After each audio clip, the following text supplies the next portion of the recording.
pwede lang sana na ibigay ko yung gusto niyang mangyari, yung pamilya na pinapangarap niya, ibibigay ko yun. Pero yun naman ang kahinaan ng pagkatao ko. Alam ko madidisappoint at masasaktan siya. Dahil sa hindi ko mabibigay kung anong gusto niya. Yung anak, yung pamilya na gusto niya. Pero mas alam ko na masasaktan siya kapag alam niya o nalaman niya. Yung dahilan kung bakit hindi ko maibigay yun ay dahil sa nakaraan ko. Alam ko.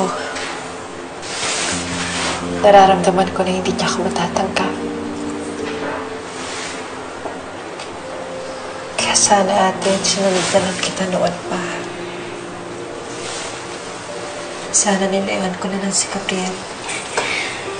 Anak, kung lumayo ka, kung umiwas ka, hindi mo mararanasan yung kakaibang pagmamahal o ligaya na dulot sa'yo ni Gabriel.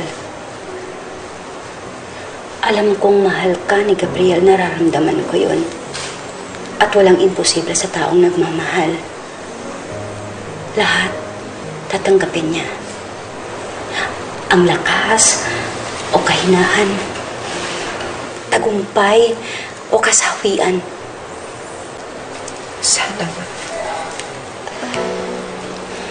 Destiny, pasensya ka na kung hindi kita natulungan, hindi ko napagaan yung sitwasyon mo. Parang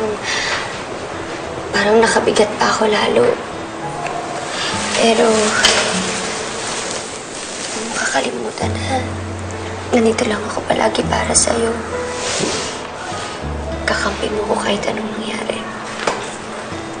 Ate, alam ko naman yun. Alam ko yun. Ito, mga anak. Tandaan nyo.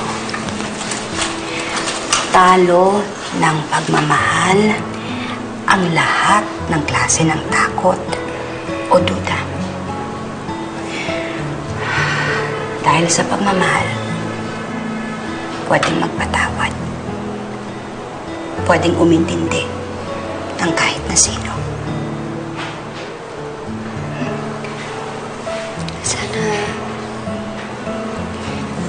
Sana si Papa ganun din, ano?